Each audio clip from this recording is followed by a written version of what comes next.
नमस्कार। ओज एकेडमी में आप सभी का भरपूर स्वागत है। आइए आज हम लोग परीक्षा आधारित प्रश्नों को हल करते हैं।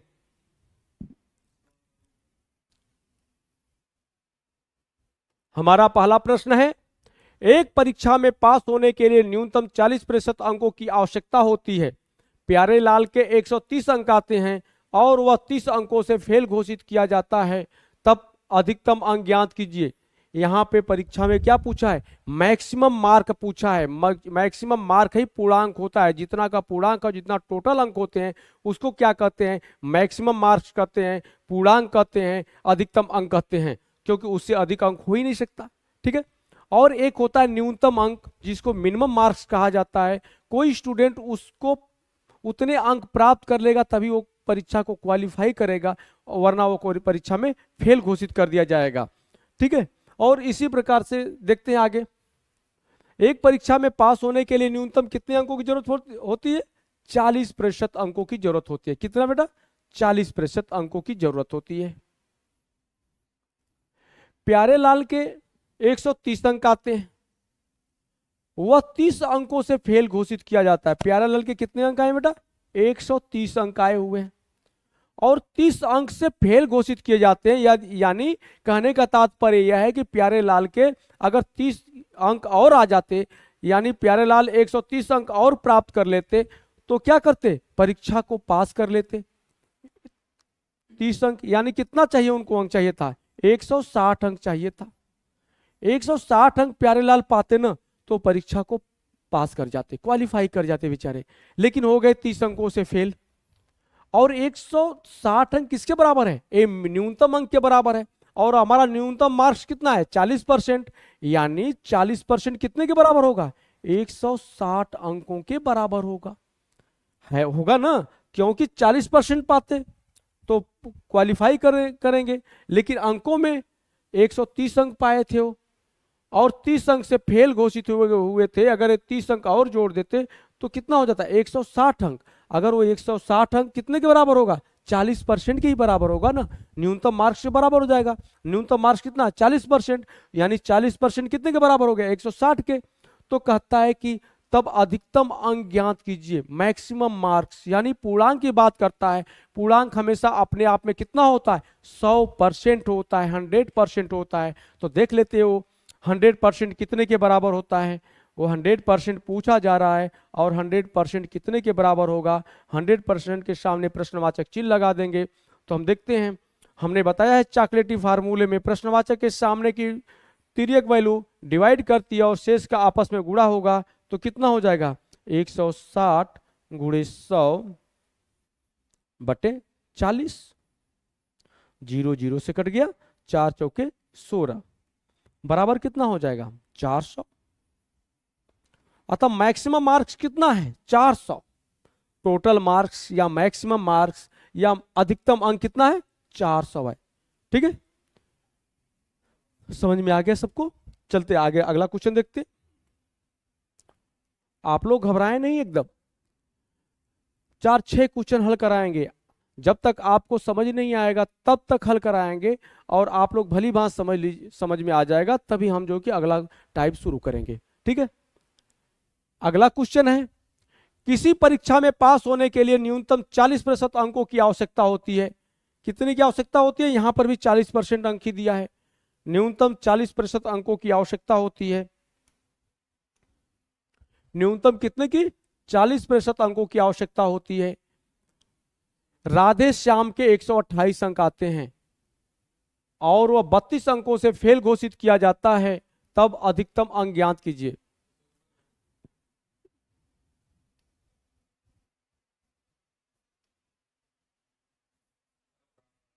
तो यहां पर पूछा है फिर अधिकतम अंक ज्ञात कीजिए। 40% अंक पास होने के लिए न्यूनतम कितना अंक चाहिए? 40% अंक चाहिए था। लेकिन राधेश्याम के आते कितने हैं? 128 अंक आते हैं। कितना आते हैं? 128 अंक आते हैं और वह 32 अंकों से फेल घोषित किया जाता है। यानी 128 अंक तो पाए थे, अगर बेचारे 32 नंबर और पा गए होते ना तो राधेश्याम परीक्षा को पास कर गए होते। तो जोड़ लेते कितना पाते तो पास होते। 8 2 10, 3 2 5 1 6, 160। अगर राधे श्याम 160 अंक पाते तो परीक्षा को क्वालिफाई कर जाते। और 160 अंक कितने के बराबर? न्यूनतम अंक के बराबर है। न्यूनतम अंक कितना? 40%। यानी 40% कितने के बराबर हो गया? 160 अंकों के बराबर होगा। 40% 160 अंकों के बराबर है। तो यहाँ पर पूछा है कि अधिकतम अंक ज्ञात कीजिए, यानी 100% की बात कर रहा है। 100% कितने के बराबर होगा? वही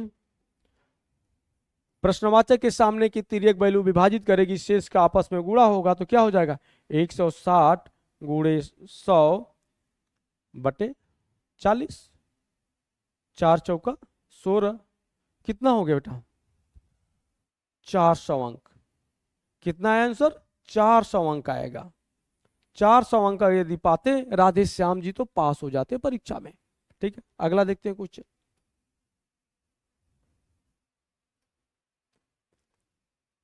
अगला क्वेश्चन है मेरा, स्नातकोत्तर परीक्षा में पास होने के लिए न्यूनतम 36% अंकों की आवश्यकता होती है। न्यूनतम कितना चाहिए बेटा? 36% अंक चाहिए होती है। एक विद्यार्थी के 113 अंक आते हैं। एक विद्यार्थी क्या 113 अंक पाता है और वह 85 अंकों से फेल घोषित किया जाता है। तो बताइए कि परीक्षा का पूर्णांक क्या रहा होगा। तो बताना है कि परीक्षा का पूर्णांक क्या रहा होगा।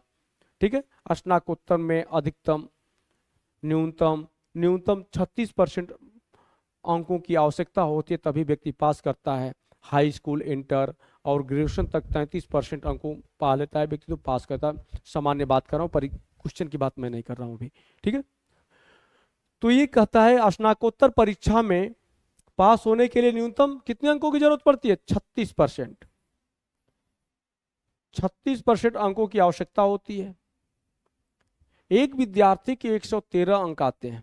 कितना पाता है एक विद्यार्थी? 113 अंक आते हैं, लेकिन वह 85 अंकों से फेल घोषित हो जाता है। 85 अंक उसको और चाहिए थे, वो नहीं मिल पाए और बेचारा क्या हुआ? फेल हो गया। ये देख लेते कितना हो गया, 198। ये 198 नंबर पाता ना तो पास होता इस परीक्षा में, लेकिन पाया कितना? 113। कमी कितनी की थी? 85 की। दोनों को जोड़ देते, जोड़ देने पर कितना? 198 नंबर पाता तो क्या होता?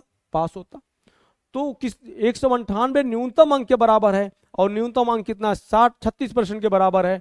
तो 36% कितने के बराबर होगा? 198 के बराबर होगा। तो पूछा गया है, तो बताइए कि परीक्षा का पूर्णांक क्या रहा होगा। परीक्षा का पूर्णांक हमेशा क्या होता है बेटा? 100% होता है। परीक्षा का पूर्णांक हमेशा 100% होता है। 100% कितने के बराबर होगा? तो हम देखते हैं 198 गुणे 100 बटे 36। ठीक है, प्रश्नवाचक के तिर्यक वैल्यू क्या करते? डिवाइड करते इसमें, तो नीचे रहेगा 36। देख लेते हैं, 18 दूना 36, 18 एकम 18, 18 एकम 18 हो जाएगा। इधर हो जाएगा बेटा 50, तो कितना हो जाएगा? 11 पचे 55, 550। यानी 100% कितने के बराबर है? 550 के बराबर होगा। अतः पूर्णांक कितना का है? 550 अंकों का रहा होगा। ठीक है, अगला सवाल देखते हैं हम लोग।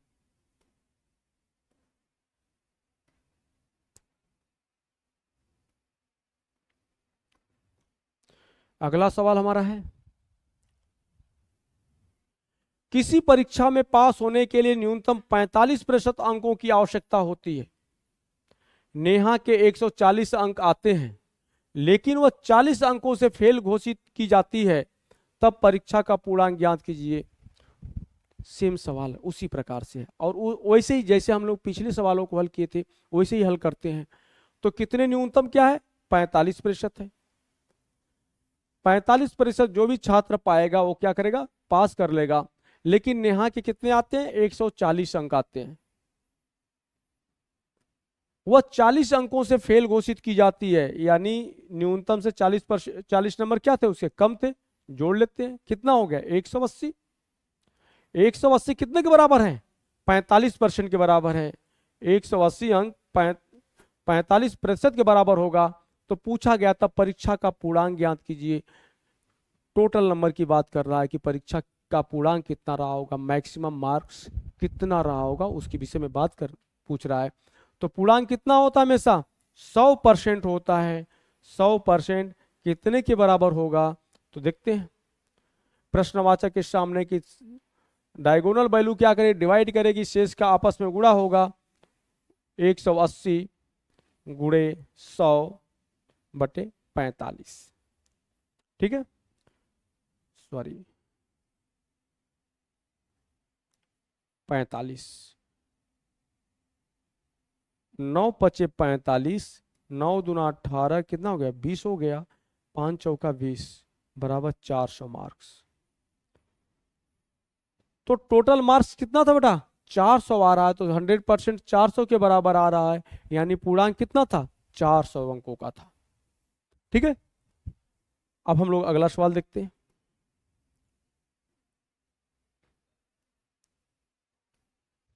हाँ, हमारा अगला क्वेश्चन है, स्नातक की परीक्षा में पास होने के लिए 35% अंकों की आवश्यकता होती है। कितने की आवश्यकता होती है, 35% अंकों की आवश्यकता होती है।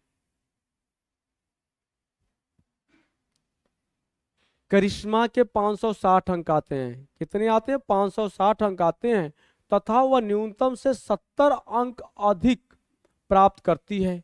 परीक्षा का पूर्णांक ज्ञात करना है। ठीक है, अभी तक तो बच्चे फेल होते थे, न्यूनतम अंक ही नहीं प्राप्त कर पाते थे। अब यहाँ पे करिश्मा क्या है, अधिकतम, मतलब कि जितना पास होने के लिए चाहिए उससे अधिक अंक प्राप्त करती है। तो इसका थोड़ा सा बदल जाएगा। ठीक है, करिश्मा के कितने आते हैं बेटा, 560 अंक आते हैं, तथा वह न्यूनतम से 70 अंक अधिक लेकर आती है। जो न्यूनतम अंक था ना, उससे कितना अधिक लेकर आती है, 70 अंक अधिक लेकर आती है। तो 70 अंक अधिक घटा देंगे 560 में से, तो क्या आ जाएगा, आपका न्यूनतम अंक आ जाएगा 16। 16 में से 7 गया, कितना हो गया, 9, और इधर 4, यानी 490 नंबर पाती तब भी करिश्मा पास होती है। लेकिन ये बच्ची इतनी होनहार है कि 70 अंक अधिक लेकर आ जाती है। तो न्यूनतम से क्या है, 70 अंक अधिक है। ठीक है, तो न्यूनतम अंक हमारा परसेंटेज में क्या है बेटा, 35%। 35% कितने के बराबर है, 490 अंकों के बराबर होगा। 35% 490 अंकों के बराबर होगा। तो पूछता कि परीक्षा का पूर्णांक ज्ञात कीजिए। तो परीक्षा का पूर्णांक यानी कितना होता, हमने आप लोगों को बताया और बार बार बता रहा हूं, कोई जो पूरी संख्या होती है ना, पूर्णांक होता है या कोई अपने में पूर्ण होता है, उसको क्या कहते हैं, 100% कहते हैं। ठीक है, तो यहाँ पर क्या होगा, 100% पूछा जा रहा है कि 100% कितने के बराबर होगा, 100% कितने के बराबर होगा। प्रश्नवाचक के सामने की वैल्यू डिवाइड करेगी, शेष का आपस में गुणा होगा, क्या हो जाएगा, 490 गुणे 100/35। ठीक है, अब देखते हैं, 7 पचे 35, 7 सत्ते 49, 70 हो गया, 20 पचे 100, कितना हो जाएगा, 0 0 7 दूनी के 14, यानी टोटल पूर्णांक कितना है, 1400 अंकों का है। कितना बेटा आएगा, 1400 अंकों का आएगा। परीक्षा का पूर्णांक ज्ञात कीजिए। परीक्षा का पूर्णांक यानी 100% कितने के बराबर है, 1400 के बराबर है। ठीक है, हम आगे देखते हैं, अगला सवाल क्या है।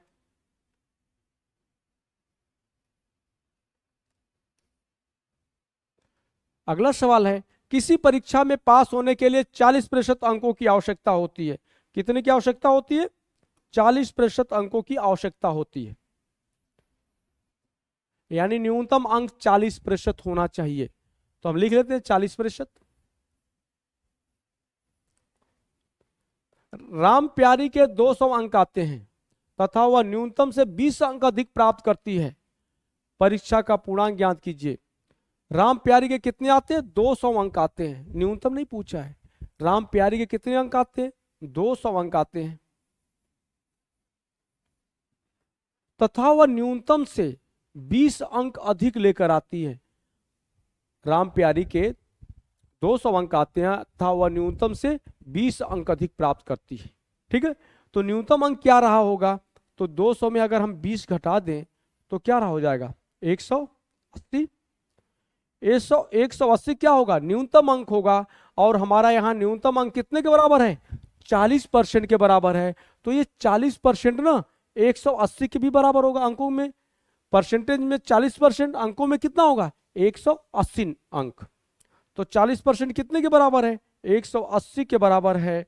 तो कहता है परीक्षा का पूर्णांक ज्ञात कीजिए। परीक्षा का पूर्णांक क्या है, हम जानते हैं परीक्षा का पूर्णांक परसेंटेज में क्या होता है, 100% के बराबर होता है। चाहे जो भी पूर्णांक हो, अगर उसको प्रतिशत में बोलना हो तो क्या बोलोगे 100%। अगर 2000 का होता ना तब भी हम उसको 100% ही भी लिखते। अगर 20 अंक का होता ना पूर्णांक तो भी तब भी हम उसको क्या लिखते 100%। कितने के बराबर है, 20 के बराबर है। इस प्रकार से होता है, ठीक है।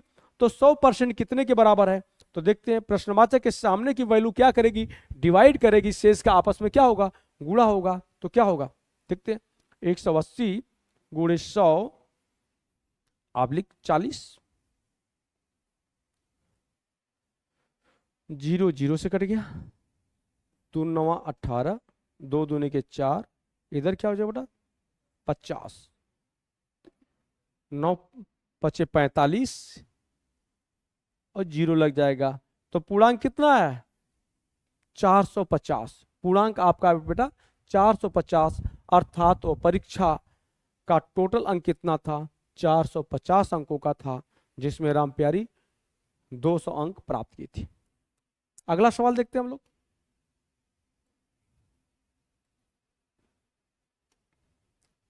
सातवां सवाल है।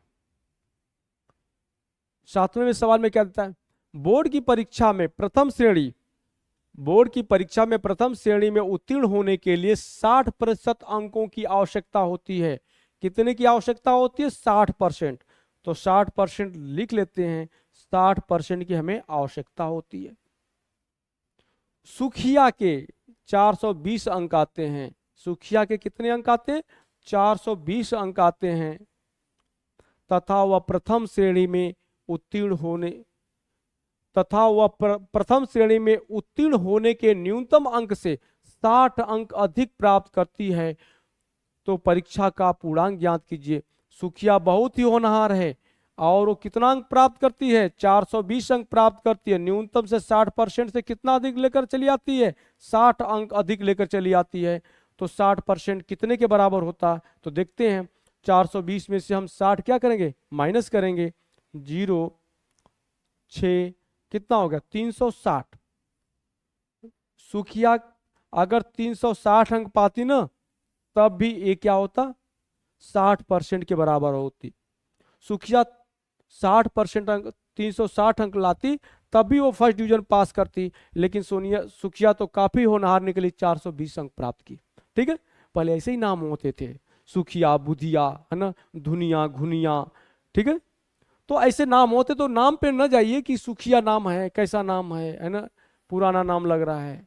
ठीक है, तो फिर भी बच्चे क्या होते, कभी कभी कोई बच्चा जाता है पढ़ने के लिए ना, तो कोई नाम अपना बताता, कुछ बच्चे हंस देते कि कैसा नाम है ना। ऐसे ही पहले नाम हुआ करते थे, सुखिया, बुधिया। अभी आप लोग गोदान पढ़ेंगे ना, गोदान जो प्रेमचंद का एक उपन्यास है, उसमें जो पात्र हैं, जो गरीब वर्ग के पात्र हैं, उनका नाम भी गरीब टाइप ही होता है। उसका पात्र है जो गरीब, एक होरी होता है, होरी का बेटा जो होता है, होरी की बीबी का नाम होता है धनिया, झुनिया या धनिया। ठीक है, धनिया उसकी बिटिया का नाम होगा या उसकी बीबी का नाम हो, धुनिया होती है और धनिया होती है, झुनिया होती है। और उसके बेटे का नाम तो और भी अजब का था, गोबर था, है ना, उसके बेटे का नाम गोबर है उसमें। ठीक है, तो नाम ऐसे ही होते थे। अब तो नाम जो कि पिंकी रिंकी में ही चला जा रहा है सब कुछ। चलो कोई बात नहीं, नाम से नहीं लेते हम लोग, सवाल हल करते हैं। ठीक है, सुखिया है, ठीक है, सुखिया बहुत ही होनहार है। ये कितना पाती है 420 अंक पाती है और न्यूनतम से 60 अंक, 60% से क्या है 60 अंक अधिक लेकर आती है। तो कहता है कि तब परीक्षा का पूर्णांक ज्ञात कीजिए। परीक्षा का पूर्णांक कितना होता है, हमेशा 100% होता है। 100% कितने के बराबर होगा, प्रश्नवाचक के सामने की वैल्यू डिवाइड करेगी, शेष का आपस में गुणा होगा। 360 गुणे 100/60, 0 0 से करा 4 के 36, कितना हो गया 600 अंक। 100% कितने के बराबर हुआ? 600 अंकों के बराबर होगा, अर्थात पूर्णांक कितना है? 600 अंकों का होगा। टोटल मार्क्स या मैक्सिमम मार्क्स कितना का होगा? 600 अंकों का है। ठीक है, आगे चलते हैं, अगला सवाल।